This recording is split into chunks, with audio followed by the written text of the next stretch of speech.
Some of you may have heard of the name Colonel John Daggett. Has anybody here heard that name? Any hands? Okay, all right, a few of you. We chose Colonel Daggett to talk about at our program because he was a trendsetter. He almost started the American Revolution. If there had been any gunfire, he would have started it.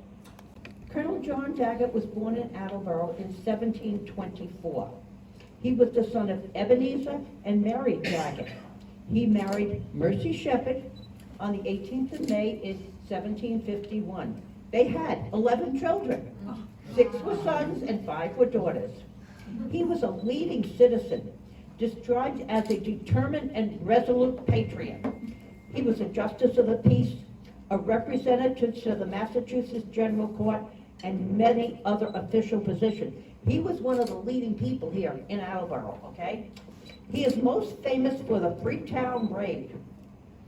On the 9th of April in 1775, he led about 1,000 patriots from every nearby town to stop the Tory movement in Freetown, Massachusetts.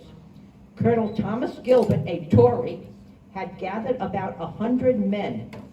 They had 40 stands of arms, they had ammunition and other supplies, all given them by the British. Colonel Daggett's troops captured 29 of them, who later swore allegiance to the Patriot side. Colonel Gilbert got away, I'm sorry to say. He ran down and got on the British ship the Rose and took off for Newport. Some stories say he came back to Taunton a week or two later to try to get his family released, and other stories say Colonel Gilbert never came back to Massachusetts. So Colonel Daggett must have really scared him, you know, so I don't know which story is true, but one of them must be. They returned to Attleboro here, and they had a lot of powder that they had gathered, other supplies, and about 40 muskets. The muskets were all distributed to local patriots. So they had confiscated British goods for the first time. Not one shot had been fired on this raid. If it had been, the revolution could have started on April 9th instead of April 19th, right here in this area of Massachusetts, not way up north in Concord, okay? But they didn't shoot anybody, so it didn't happen. He continued to serve as a colonel in the 4th Bristol County Regiment through the war. After the war, he was a leading member of the town who served on many committees.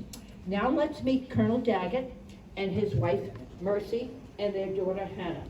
The ladies are dressed in their finest gowns, as you can see, as they plan to welcome Governor John Hancock for a party at that home. He is traveling down the Old Post Road to go to the Congress meeting in Philadelphia. Their gowns are made of the finest available fabric.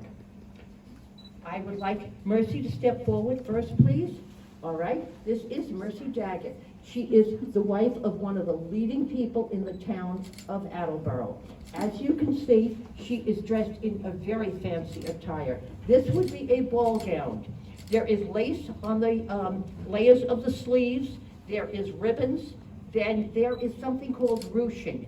Ruching was an old-fashioned way of dressing things up. It goes around the front of her gown, it goes around her sleeves, and it was just a fashion statement at that point. Her gown is made of beautiful brocaded material, and this probably came from Britain before we stopped buying their things, you know. Her petticoat is like of a satin, and it picks up the color of the ruching in her gown. If you could turn around, please.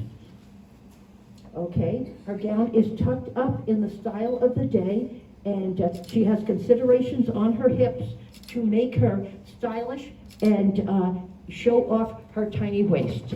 Okay, in the front she has a stomacher going down with ribbon lacing to keep it closed. She didn't get any buttons. She got 2 buttons, okay, I can't say that, only because she had a real fancy dress, and they are holding her dress up. On her head, she has something called a Williamsburg cap. That would be worn with a ball gown, and it would have lace and ribbon, and it was considered very fancy. They did away with their white caps when they were in ball gowns. Thank you, Miss Mercy. Okay, I would like you to meet Hannah at this point. Hannah is one of their 11 children, okay? She is a beautiful young lady, and she is also excited about meeting Governor Hancock. She is dressed in a brocaded satin gown. She has a matching petticoat. She does not have a corresponding petticoat on it. In many ways, she is dressed like her mom, okay? There were several styles for ball gowns, but this is one of the most popular. It has drapes that come on the sleeve. Of course, you know her elbows are covered, you know. She's a very proper lady. She also has a beautiful stomacher, and she has ruching on the top of her gown. It is laced together with satin ribbon, and she has a modesty scarf around her neck because she is a very proper young lady. On her head, she has a Williamsburg cap also, and her hair has been curled for the occasion because she is not wearing a cap, so her hair has to stand out. And so we will ask you last to meet Colonel Daggett, if he will come forward. Colonel Daggett, as you can see, is wearing a sword. He is wearing a sword because he is an officer in the local militia.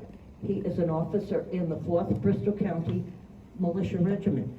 He is dressed in a wool coat with a matching waistcoat. You can see he has matching coat and he has matching buttons. Most people that are not of how shall I say, financial means do not have matching outfits, okay? If you look on his shoulder, you will see a designation for his rank up on his shoulder. That indicates that he is a colonel and he is wearing the rank on his shoulder.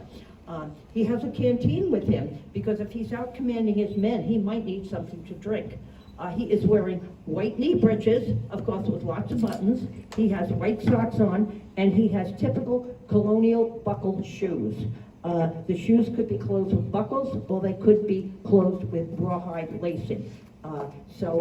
He is all set to go out to the Old Post Road and to welcome Governor Hancock to the town of Attleboro. Thank you very much, Colonel. I forgot, on his hat, there is also a cockade. During the war, cockades were worn to show alliance of different countries and also show the rank of the officer. So depending upon what color it was, the gold indicates his rank. If he had a black and white one on, it would indicate the alliance between America and France. Okay, thank you very much.